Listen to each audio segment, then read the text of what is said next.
माझा जिजाऊ मासाहेब, छत्रपती शिवाजी महाराज, छत्रपती संभाजी महाराज, डॉक्टर बाबासाहेब आंबेडकर, सावित्रीबाई फुले, अण्णाभाऊ साठे, संत तुकाराम महाराज, संत तुकडोजी महाराज। या देशामध्ये शेतकऱ्याच्या मिरचीच्या देठाला धक्का लागत नव्हता। माझा शेतकरी आत्मदान करतोय, आत्महत्या करतोय। अरे या देशाचे मला तुम्हाला सांगायचं, या देशाचे पंतप्रधान उपराष्ट्रपती यांनी राजीनामा दिला गेलेला।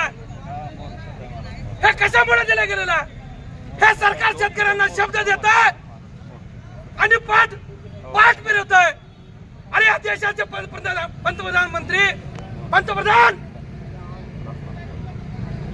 यांना लाज वाटली पाहिजे की या महाराष्ट्राचे मुख्यमंत्री फडणवीस, उपमुख्यमंत्री अजित दादा, एकनाथ शिंदे, तुम्हाला लाजी वाटलं पाहिजे। शेतकऱ्याला शब्द देता आणि परत पाठ फिरवता।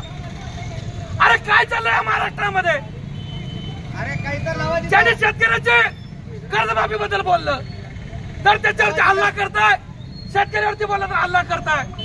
अरे कांडू बडवे रणचडा मर्द के बेहाल, पतिवत्ता भूकन माऱ्या पेड्या काय चिनाल, अशी परिस्थिती महाराष्ट्राची करून ठेवली गेलेली।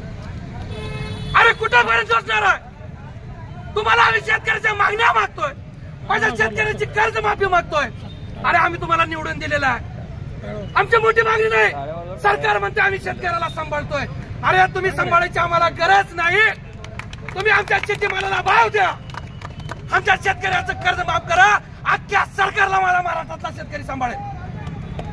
तुम्ही महाराष्ट्रात काय लावलंय?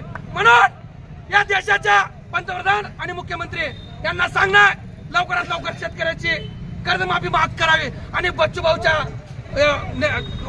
समोर शेतकऱ्यांना सरसकट कर्जमाफी करावी। एवढ्या ठिकाणी बोलतो। जय जिजाऊ,